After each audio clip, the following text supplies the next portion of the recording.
Oui, bonjour, bonjour à tous à Kinshasa, la commune Yandjili, quartier 7.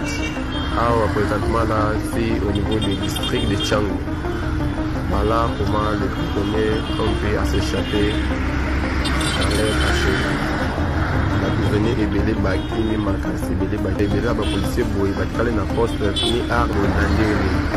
Botel makamazo le kana Kinshasa.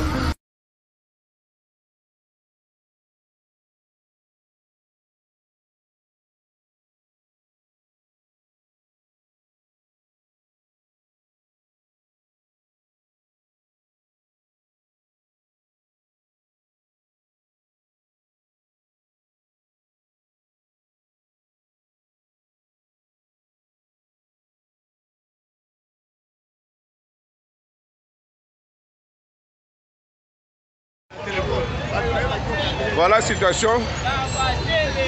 Depuis 6 h du matin. Accident au Eza Simalanga Yawa. Et Tikeli Biso juste. 2 bandes. À vous autant, camarades. 2 bandes, mais. Comme si cela ne suffisait pas. Il y a une marche de santé qui est organisée par quelqu'un. Voilà la situation. Voilà. Ami pesi na Ebelix. Aye koko na sens unique. Sala mutuka ya armée yango yo ba respecter bande. Mais lokola ope kokaki te pona ye. À vous autant, camarades. Aye koko na sens unique, regardez les conséquences.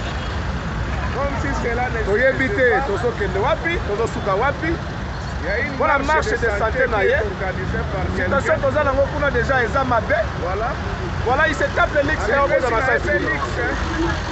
voilà moralité oblige vous voyez escorté par une jeep de la police on va favoriser la jeep est là. Pourquoi un camarade a monsieur? C'est pas ton ami moi. Vous voyez? Ils sont là. Ils sont là.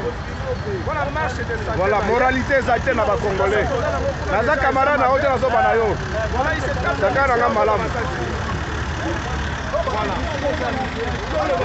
Yo, na kobenda yo. Na lobi na kobenda yo. Saka na malamu. Mutu armé yango wana kuna ba respecter bande. Mais batu oyo tala vous êtes en train de suivre comment il est en train de proférer aussi des menaces contre les policiers. Ils sont là. OK. Voilà, moralité exacte na ba Congolais. Naza camarade na oje na zo bana yo. Saka na malamu.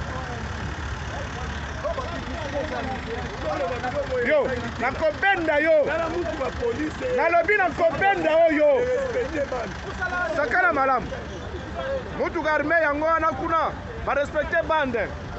Mais batu oyo tala vous êtes en train de suivre comment il est en train de proférer aussi des menaces contre les policiers. OK.